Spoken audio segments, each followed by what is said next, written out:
లేదు పవన్ కళ్యాణ్ గారి theatre Vishwanath is Pawan Kalyan. OG తర్వాత అన్ని మారిపోయి పవన్ నేను కళ్యాణ్ కట్టిన బ్యానర్లు కూడా ఉంటాయి విశ్వనాథ్. ఇప్పటికీ ఓజీ బ్యానర్లు ఉంటాయి విశ్వనాథ్. No comments. వద్దులే కొంచెం మన ఇద్దరం ఏదో కొంచెం డీసెంట్ గా బిహేవ్ చేద్దాం. మరి చిల్లర క్యారెక్టర్లోకి వెళ్ళిపోతాం మళ్ళీ. వద్దు చిల్లరగా నారాయణ అది అందరూ కలిపి కేరామ్ చూడండి. అసలు ఇదంతా ఎందుకో మహేష్ బాబు గారు ట్వీట్ కోసం మాట్లాడుతున్నాను నా ఉద్దేశం. అలా నిజంగానే బుజ్జిరెడ్డి పాలనలో నేను చూసిన మామూలుగా మామూలు నాని కలిసినప్పుడు ఫస్ట్ వచ్చి మామూలుగా మాట్లాడుతులేదు మన ఎస్ఆర్ చూశాను ఫ్యాన్ అది ఇదని మళ్ళీ తెలిసింది మొత్తం అంతా మహేష్ బాబు గారికి కల్ట్ కోర్ అనమాట. బుచ్చిరెడ్డి పాలెంలో నెల్లూరు జిల్లాలో ఈయన పక్కన పెట్టండి వీళ్ళ నాన్నగారు కృష్ణ గారికి సంబంధించిన దగ్గర నుంచి మొత్తం వాళ్ళ ఫ్యామిలీకి అంతా బ్యానర్లు కట్టేది వాళ్ళ నాన్నగారే.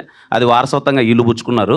ఫ్యాన్స్ ప్రెసిడెంట్ నెల్లూరు మొత్తం మహేష్ బాబు గారు. అసలు మహేష్ బాబు గారు అంటే ఇంకా మొత్తం అటు సైడ్ బుచ్చిరెడ్డి పాలెం నెల్లూరు మొత్తం అంతా ఖచ్చితంగా ఇదిగో ఇంత మాట్లాడావు కాబట్టి మహేష్ బాబు గారు ట్వీట్ వేస్తారని కోరుకున్నాం. మా అన్న ఎవరెవరికి వేసాను నాకేరన్నా.